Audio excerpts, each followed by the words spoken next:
Thank you, Mr. Chair. You know, of all the things to hold a hearing on today, why this? A Sharia-free America. Oh, that's right.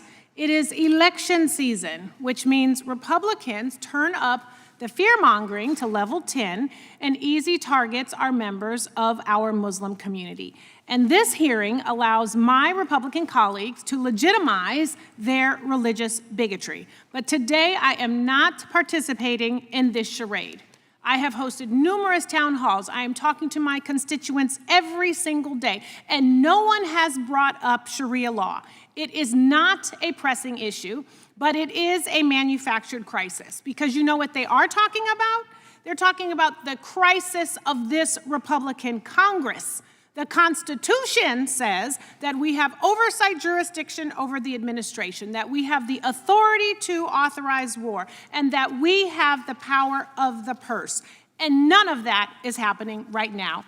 The Trump administration has launched a war of choice with Iran, and Americans are paying the price. The president said that he's not thinking about the pocketbooks of Americans. He said, no, not at all.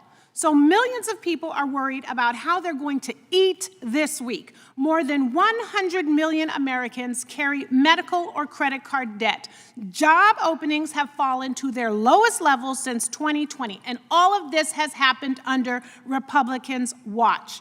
Working families want to know how they are going to survive this economy and what Congress is doing to help. And the Republicans' response is to hold this obtuse hearing. There are real oversight issues that this committee could be addressing right now that deal with the Constitution, like the $1 billion ballroom that Trump wants taxpayers to pay. Oh, and by the way, he wants to get a cut from the contractor. The Epstein files, continuing to cover them up, no accountability for survivors. The treatment of pregnant women in federal custody, attacks on our voting rights and civil liberties, rising hate crimes and extremist violence, and criminal justice reform. Instead, Republicans are peddling anti-Muslim conspiracy theories and complaining about world religion studies. So let's get into it. The Constitution does not require Americans to abandon their religion to participate in society. It protects the free exercise of religion. Government does not get to decide which faiths are acceptable and which communities deserve suspicion. For many Muslims, Sharia simply refers to personal religious guidance about prayer, fasting, charity, or family life, not some attempt to replace the United States Constitution, and suggesting otherwise unfairly paints millions of Americans with a broad and dangerous brush. So the religions that I know about are Christianity, Catholicism, Hinduism, Buddhism, and Islam, and all are premised on peace. And real talk, any religion can get radicalized. And Christianity is being radicalized and weaponized right now, so we could talk about that. The Tree of Life Synagogue massacre in Pittsburgh.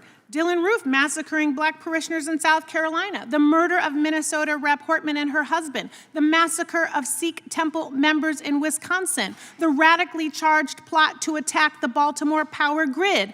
All violent crimes committed by radicalized white evangelical extremists. So you talk about American values, and Ms. Mecklenburg referenced that women are less than half a man, that, well, you know, we're denying women health care. You talked about failing our children. Well, we're doing that here, cutting SNAP benefits, cutting access to education. You talked about marrying pedophiles. Well, we're covering up the Epstein files. Islam's not doing that. The American government is doing that. And you know what? I'm not safe on the streets either, and it has nothing to do with being Islam, which I'm not. It's about being black. You talk about Saudi Arabia. Well, let's talk about Jared Kushner getting $2 billion from Saudi Arabia. No one seems to be concerned about that.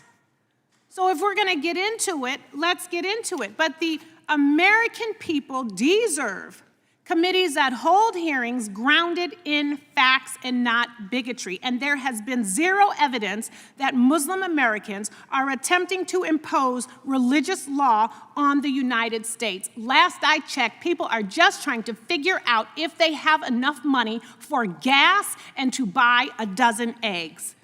And with that, I have some UCs that I want to enter into the record, Mr. Chair. Gentlelady is recognized. Thank you, sir.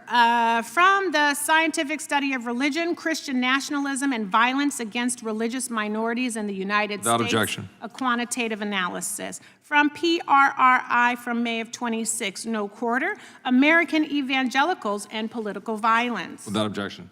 From the Center for American Progress, 2020, How White Supremacy Returned to Mainstream Politics. Without objection.